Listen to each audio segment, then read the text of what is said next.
ചങ്ങായിമാരെ നന്ദു എന്ന പേരുള്ള ഒരു ചാണക സംഖ്യന നമ്മൾ ആഷ്മിയും പിന്നെ ജിൻഡോ ജോണും കൂടി നാണം കെടുന്ന ഒരു വീഡിയോ ആണ് ഞാൻ നിങ്ങളെ കാണിച്ചു തരാൻ പോകുന്നത്. ഈ ചർച്ചക്കടിയിൽ നീറ്റ് പരീക്ഷ ചോദ്യപേപ്പർ ചോർന്നതിൽ ആത്മഹത്യ ചെയ്ത ഒരു മലയാളി പെൺകുട്ടിയുണ്ട്. ആ മലയാളി പെൺകുട്ടിയുടെ അമ്മയുണ്ടല്ല, അവരുടെ വിഷമമുണ്ടല്ല ഈ ചർച്ചക്കടിയിൽ വന്ന് പറയുന്നുണ്ട്. അപ്പൊ ഈ നന്ദു എന്ന പേരുള്ള ചാണക സംഖ്യ ഉണ്ടല്ല, ആ അമ്മയെ ആഷ്മി കൂട്ടിയത് ആഷ്മിയുടെ ചാനലിന്റെ റീച്ച് കൂട്ടാണെന്നും പറഞ്ഞ് ആ അമ്മയെ അധിക്ഷേപിക്കുന്നുണ്ട്. അതിനും കൂടി നമ്മൾ ആഷ്മി ഉണ്ടല്ല, ആ മനസാക്ഷിയില്ലാത്ത ചാണക സംഖ്യ ഉണ്ടല്ല നല്ലത് കൊടുത്തിട്ടുണ്ട്.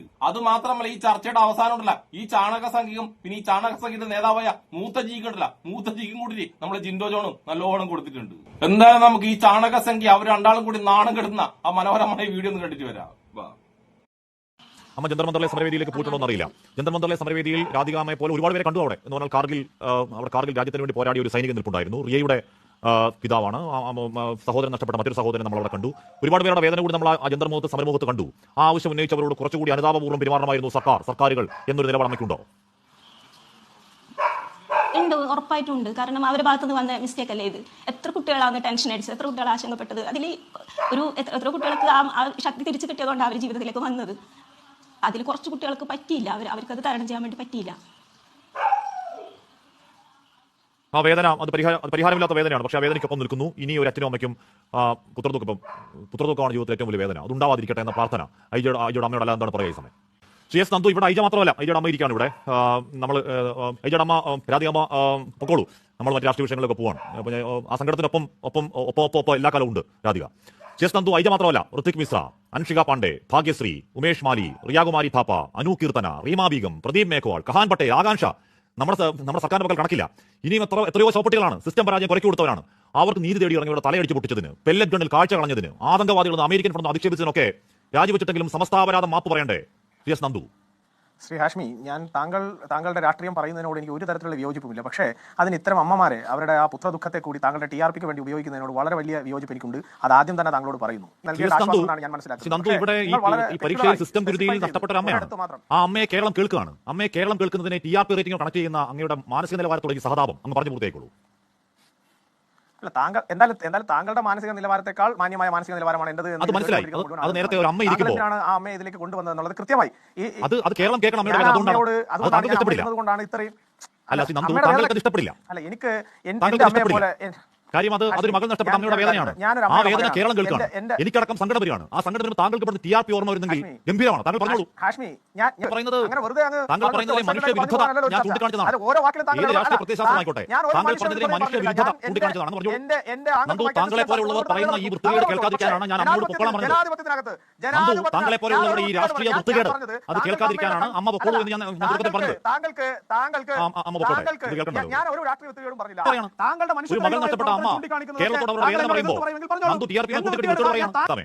ജിൻഡോ സദാശിവം പിള്ളയുടെ പറയാണ്, trembling voice of that mother penetrates in the heart of every mother in the country and റെക്സിറ്റ് എന്ന് പറയാണ്. ആ വേദന ഈ ദിവസങ്ങൾ മൊത്തം ആ ജന്തർ മന്ദറിൽ നിൽക്കുന്ന മക്കൾ നഷ്ടപ്പെട്ട അച്ഛനമ്മമാരുടെ വേദന രാജ്യം മുഴുവൻ അനുഭവിക്കുന്നുണ്ട്. അനുഭവിക്കാത്ത കുറച്ച് ആൾക്കാരുണ്ട്, വളച്ചൊടിക്കാൻ കഴിയുന്ന അത്രയും മനസ്സിലുള്ള കുറച്ച് ആൾക്കാരുണ്ട്. അവരെ പക്ഷേ രാജ്യം മൈൻഡ് ചെയ്യുന്നില്ലെന്നേ. ഹാഷ്മി, ഞാൻ അതിലേക്ക് വരാം. അതിനു മുമ്പ് BJPയുടെ പ്രതിനിധി നന്ദു പറഞ്ഞ ഒരു കാര്യം, അദ്ദേഹം ഈ ചർച്ചയിൽ ഈ നീറ്റ് പരീക്ഷ ചോർച്ചയുമായി ബന്ധപ്പെട്ട വിഷയത്തിൽ കൊല്ലപ്പെട്ട കുട്ടിയുടെ അമ്മ പങ്കെടുത്തതിനെ കുറിച്ചിട്ടാണ് അദ്ദേഹം പറഞ്ഞത്. അദ്ദേഹം പറയുന്നത് അവരെ കേൾപ്പിച്ചത് ശരിയായില്ല, ചാനലിന്റെ TRP റേറ്റിംഗിന് വേണ്ടിയിട്ടാണ് എന്നുള്ളതാണ് അദ്ദേഹത്തിന്റെ ആർഗ്യുമെന്റ്. ഇത് എല്ലാ കാലത്തും സംഘപരിവാറിന്റെ ഒരു ആർഗ്യുമെന്റാണ്. ബാധിക്കപ്പെട്ട മനുഷ്യരെ ആളുകൾ കേൾക്കുന്നത് ഇവർ തടഞ്ഞുകൊണ്ടേയിരിക്കും. ഈ മരിച്ച 10-23 കുട്ടികളുടെ അമ്മമാരെ നിങ്ങൾ അമ്മ എന്നോ ആന്റി എന്നോ എന്ത് വിളിച്ചാലും കുഴപ്പമൊന്നുമില്ല. പക്ഷേ അവരുടെ ദുഃഖത്തിന് നിങ്ങൾക്ക് എന്ത് പരിഹാരമുണ്ട്? അവരുടെ ദുഃഖത്തെ നിങ്ങൾ എങ്ങനെയാണ് അഡ്രസ് ചെയ്തത്? നിങ്ങൾ അവരെ അമ്മ എന്ന് വിളിക്കുന്നത് ആത്മാർത്ഥമായിട്ടാണെങ്കിൽ ആ കുട്ടികളുടെ മരണത്തിന് ഇടയാകില്ലായിരുന്നു. അവരുടെ മരണത്തിന് ഇടയായതിനു ശേഷവും നിങ്ങൾ അവരുടെ സമരത്തിന് ഐക്യദാർഢ്യം പ്രഖ്യാപിച്ചിരുന്നു? ഇല്ല. ആ സമരൈക്യം പ്രഖ്യാപിക്കുന്നതിന് പകരം നിങ്ങൾ എന്താ ചെയ്തത്? സമരം ചെയ്യുന്ന കുട്ടികളെ ദേശദ്രോഹികൾ, രാജ്യദ്രോഹികൾ, ചൈനീസ് ചാരന്മാർ, അമേരിക്കയുടെ ഫണ്ട് വാങ്ങുന്നു, സോറോസിന്റെ ഫണ്ട് വാങ്ങുന്നു, അങ്ങനെ ആക്ഷേപിച്ചുകൊണ്ടിരിക്കുകയാണ്. അവരുടെ ഒരു ഭാഷ, അവരുടെ ഒരു സമരത്തിന്റെ ഭാഷ കൂടിയാണ്. ഇപ്പോൾ ജിൻഡോ ഒരാൾ രാജ്യദ്രോഹി എന്ന് വിളിച്ചാൽ ജിൻഡോ എന്തുകൊണ്ട് ഞാൻ രാജ്യദ്രോഹി അല്ലെന്നും എന്തുകൊണ്ട് കോൺഗ്രസിന്റെ പാരമ്പര്യം എങ്ങനെയാണെന്നും സ്വാതന്ത്ര്യ സമരകാലവും സ്വാതന്ത്ര്യ സമരത്തിൽ ഈ രാജ്യദ്രോഹി എന്ന് വിളിച്ചവർക്ക് സ്വാതന്ത്ര്യ സമരത്തിൽ ഒരു പങ്കുമില്ലെന്നും അവർ പങ്കിനെ പറ്റിയും ഒക്കെ ജിൻഡോ 2 പേജ് കുറിക്കുമ്പോൾ ജൻസിയെ രാജ്യദ്രോഹി എന്ന് വിളിച്ചാൽ നമ്മളെ ഭാഷ പറയുന്നില്ല എങ്കിലും അങ്ങയുടെ ബഹുമാനപ്പെട്ട ബഹുമാനപ്പെട്ട പിതാവ് എന്നർത്ഥം വരുന്ന ഡയലോഗ് എന്ന് പറയും, അവരോട് പോസ് ചെയ്യും. ആ ഭാഷയോട് കൊണ്ടായിട്ടുണ്ടല്ലോ ജിൻഡോ. അല്ല ഹാഷ്മി, അതിൽ നമ്മൾ മടിക്കേണ്ട കാര്യമില്ല. ഇപ്പോൾ ജനറലൈസ് ചെയ്യപ്പെട്ട് കഴിഞ്ഞു, ആളുകളൊക്കെ വ്യാപകമായിട്ട് ഉപയോഗിക്കുന്നുണ്ട്. നമ്മളിപ്പോൾ ചാനൽ ചർച്ചയിൽ ഉപയോഗിക്കുന്നത് ശരിയാണോ തെറ്റാണെന്നുള്ള ഇത്തരം ശരി തെറ്റുകൾ ഗ്രാമർ മിസ്റ്റേക്ക് തിരുത്താനിരിക്കുന്ന നേരം കൊണ്ട് ഈ കുട്ടികൾ ഉയർത്തിപ്പിടിച്ച പ്ലക്കാർഡ് വായിച്ച കാര്യം മനസ്സിലാവും.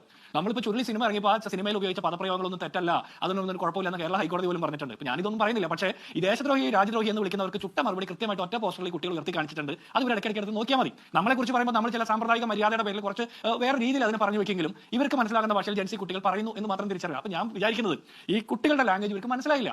ഈ സമരത്തിനെ തുടർന്ന് ധർമ്മേന്ദ്ര പ്രധാന്റെ രാജി ആവശ്യപ്പെടുന്നതിന് മുമ്പ് പോലും ആകെ നരേന്ദ്രമോദിക്ക് മനസ്സിലായത് ഇൻസ്റ്റാഗ്രാമിൽ ഇടപെടണം എന്നുള്ളത് മാത്രമാണ്. ഇപ്പോൾ കാര്യങ്ങൾ ഏകദേശം മനസ്സിലായിക്കൊണ്ടിരിക്കുന്നു. ഞാൻ വിചാരിക്കുന്നത് മുൻപ് പല സമരങ്ങളും ഈ രാജ്യത്ത് നടന്നിട്ടുണ്ട്. ഒരുപാട് സമരങ്ങൾ, CAA വിരുദ്ധ സമരം നടന്നു, പൗരത്വ ഭേദഗതി നിയമത്തിനെതിരായിട്ടുള്ള സമരം, SIR വിരുദ്ധ സമരം, യൂണിഫോം സിവിൽ കോഡ് നടപ്പാക്കാൻ പോകുന്നതിനെതിരായിട്ടുള്ള സമരം, കാശ്മീരിന്റെ പ്രത്യേക പദവി എടുത്തു കളഞ്ഞതിനെതിരായിട്ടുള്ള സമരം, അങ്ങനെ കർഷക സമരം, അതുപോലെ തന്നെ നോട്ട് നിരോധനത്തിനെതിരായിട്ടുള്ള പോരാട്ടം, അതുപോലെ തന്നെ വോട്ട് ചോരി, അങ്ങനെ നിരവധി വിഷയങ്ങൾ ഈ രാജ്യത്ത് ഉയർന്നു വന്നപ്പോഴൊക്കെ അന്നൊന്നും ഇത് ഞങ്ങളുടേതല്ല എന്ന് തോന്നിയ ആളുകൾ, അല്ലെങ്കിൽ ഞങ്ങളുടേതാണെന്ന് തോന്നിയിട്ടും വേണ്ട മിണ്ടാതിരിക്കാം എന്ന് വിചാരിച്ച ആളുകൾ പോലും നീറ്റ് ചോദ്യപേപ്പർ ചോർച്ചയുമായി ബന്ധപ്പെട്ട് തെരുവിൽ ഇറങ്ങിയപ്പോൾ പുതിയൊരു ജനറേഷൻ സമരമാണ് കാണുന്നത്. ആ സമരത്തെ നമ്മൾ ഉൾക്കൊള്ളണം, അതിനെ പോസിറ്റീവായിട്ട് സ്വീകരിക്കണം എന്നുള്ളത് തന്നെയാണ് നമ്മുടെ അഭിപ്രായം. ആ സമരത്തെ ഉൾക്കൊള്ളാൻ BJPക്കും സാധിച്ചിട്ടുണ്ട്, RSSനും സാധിച്ചിട്ടുണ്ട്, മനസ്സിലായിട്ടുണ്ട്, പരിപാടി തീരാൻ പോകുകയാണെന്ന് മനസ്സിലായിട്ടുണ്ട്. ഇതിന്റെ ഒരു പീക്കിൽ എത്തിക്കഴിഞ്ഞു. 2019 ശേഷം 2024 ലോക്സഭാ തെരഞ്ഞെടുപ്പ് റിസൾട്ട് നമ്മൾ മനസ്സിലാക്കിയാൽ തന്നെ TDPയുടെയും JDUവിന്റെയും പൊയ്ക്കാലിൽ ഉയർന്നു നിൽക്കുന്ന ഒരു നരേന്ദ്രമോദിയെ നമുക്ക് കാണാൻ പറ്റുക. അപ്പോൾ നിരന്തരം കള്ളം പറഞ്ഞുകൊണ്ട് എത്ര കാലം ഈ രാജ്യത്തെ മനുഷ്യരെ പറഞ്ഞ് വിശ്വസിപ്പിക്കാൻ പറ്റും? അപ്പോൾ കള്ളം പറഞ്ഞ് ഈ ആളുകളെ പറഞ്ഞു പറ്റിക്കാൻ ഒരു പരിധി കഴിഞ്ഞു. ചെറുപ്പക്കാരുടെ മുന്നിൽ അത് പറഞ്ഞാൽ നിൽക്കില്ല, പിടിച്ചു നിൽക്കാൻ പറ്റില്ല. ജിൻഡോ, ഇവരുടെ ഈ പറയുന്ന ഇപ്പോൾ BJP ഉണ്ടോ എന്നറിയില്ല, ഇപ്പോൾ RSS ഉണ്ടോ എന്നറിയില്ല, പക്ഷേ ഇവരുടെ ഈ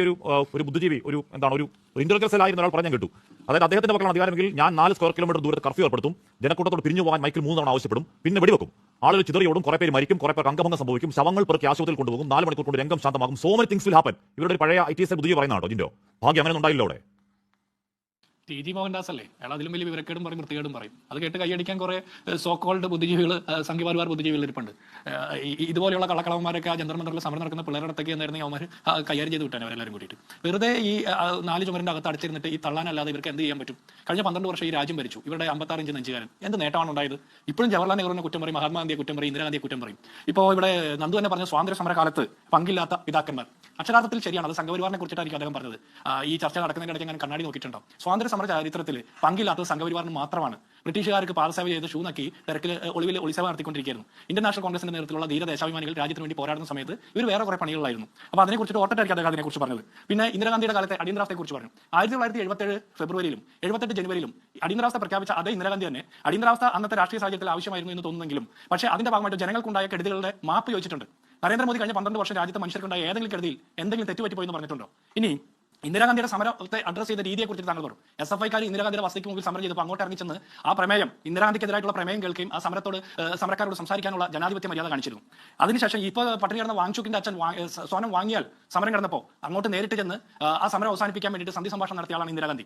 ഇനി അടിയന്തരാവസ്ഥ പ്രഖ്യാപിച്ച ഇന്ദിരാഗാന്ധി തന്നെ ഇന്റലിജൻസ് ബ്യൂറോയും റോയും അതുപോലെ പാർലമെന്റും അതുപോലെ ഈ പറഞ്ഞ എല്ലാ ഉപദേശികളും അടിയന്തരാവസ്ഥ പിൻവലിക്കരുത്, തോറ്റുപോകുമെന്ന് പറഞ്ഞിട്ട് തോറ്റാലും കുഴപ്പമില്ല എന്ന് പിൻവലിച്ച ജനാധിപത്യ ബോധം കൂടി ഇന്ദിരാഗാന്ധിക്കുണ്ടായിരുന്നു. അടിയന്തരാവസ്ഥ കാലത്തുണ്ടായ തെറ്റുകൾ ഏറ്റുപറഞ്ഞിട്ടുള്ള ഒരു പാർട്ടി കൂടിയാണ് കോൺഗ്രസ്. 50 വർഷം മുമ്പ് അടിയന്തരാവസ്ഥ കുറ്റം പറയാതെ കഴിഞ്ഞ 12 വർഷം ഈ രാജ്യത്ത് അപ്രഖ്യാപിത അടിയന്തരാവസ്ഥ നടത്തി രാജ്യത്തെ മനുഷ്യരെ എല്ലാ രീതിയിലും വേട്ടയാടുന്ന നരേന്ദ്രമോദിയുടെ ഏതെങ്കിലും ഒരു തെറ്റ് താങ്കൾ കണ്ടിട്ടുണ്ടോ? ഒരു തെറ്റും കാണുന്നില്ലെങ്കിൽ താങ്കളുടെ കണ്ണട അക്ഷരാർത്ഥത്തിൽ സംഘപരിവാർ കണ്ണടയാണ്. അപ്പോൾ താങ്കൾ വീണ്ടും സ്വാതന്ത്ര്യ സമരകാലത്ത് പിന്തുണയ്ക്കാത്ത പിതാക്കന്മാരെ കുറിച്ച് പറയുന്നു. പിതാക്കന്മാരും മാതാക്കന്മാരും ഒക്കെ പശുവിനെയും കാളയും കാണുമ്പോൾ അച്ഛനും അമ്മയും എന്നൊക്കെ വിളിക്കുന്ന ആളുകൾക്ക് അങ്ങനെ തോന്നാം. പക്ഷേ ഈ രാജ്യത്തിന്റെ ചരിത്രം സമരങ്ങളുടെയും പദയാത്രകളുടെയും പോരാട്ടങ്ങളുടെയുമാണ്. ഒരു കാലത്തും ആ പോരാട്ടങ്ങളുടെ ഒപ്പം സത്യസന്ധമായിട്ട് പോരാടിയ ചരിത്രം സംഘപരിവാറിന് ഇല്ലാത്തതുകൊണ്ടാണ് നിങ്ങൾക്ക് അങ്ങനെ തോന്നുന്നത്. പിന്നെ TG മോഹൻദാസിനെ പോലുള്ള ആളുകൾ പറയുന്നതിനെ കുറിച്ച് നമ്മൾ ആശങ്കപ്പെടേണ്ട, അത്ഭുതപ്പെടാനില്ല ഹാഷ്മി. ഇതുപോലെയുള്ള കുറെ ബുദ്ധിജീവികൾ, സംഘപരിവാർ ബുദ്ധിജീവികൾ ഫലമായിട്ടാണ് നരേന്ദ്രമോദി ഇപ്പോൾ കൂടുതൽ പ്രശ്നമൊക്കെ എന്ന് പറഞ്ഞാൽ ഉള്ളിൽ കിടക്കുന്ന പൂതി പുറത്തു വരുന്ന വെടിവെച്ച് കൊന്നുകളണം എന്നൊക്കെ പറയണമെങ്കിൽ എത്രമാത്രം ഒഡാസിറ്റി ഉള്ളിൽ ഉണ്ടാവണം, എത്ര പേർ ആഗ്രഹമാവണം അത്?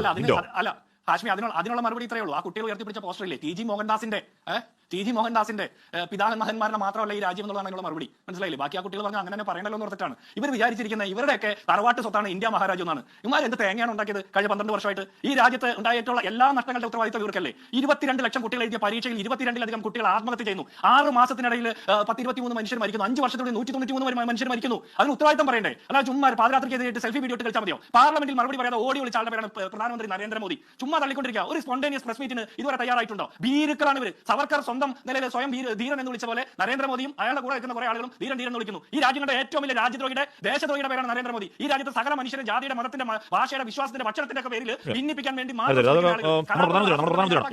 ഏറ്റവും വലിയ രാജ്യദ്രോഹിയാണ്.